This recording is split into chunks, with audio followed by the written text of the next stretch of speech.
నాసతో విద్యతే భావః నా భావో విద్యతే సతః ఉభయోరపి దృష్టోంతః త్వనయోస్తత్వదర్శభిః.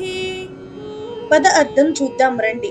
నా సతః అసత్యానికి, విద్యతే లేదు, భావః ఉనికి, నా భావః నశించడం, విద్యతే లేదు, సతః సత్యానికి, ఉభయోః ఈ రెండు, అభి కూడా, దృష్టః చూచబడినది, అంతః అంతం, త్వ నిజమై, అనయోః వీటిద్దరిది, తత్వదర్శిభి తత్వజ్ఞులు సత్యాన్ని దర్శించిన వారు. ఇప్పుడు తాత్పర్యం చూద్దాం రండి. అసత్యానికి ఉనికి ఉండదు, సత్యానికి నాశనం ఉండదు.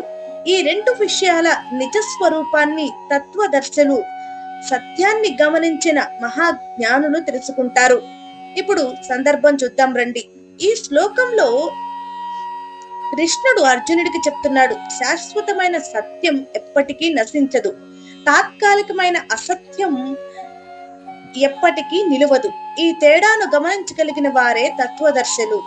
భగవద్గీత మరింత మందికి చేరువ కావాలి అంటే నా వీడియోని మీరు తప్పకుండా లైక్ చేయాలి. లైక్ చేసి మరింత మందికి చేరువయ్యేలా చేస్తారు అని కోరుకుంటున్నాను.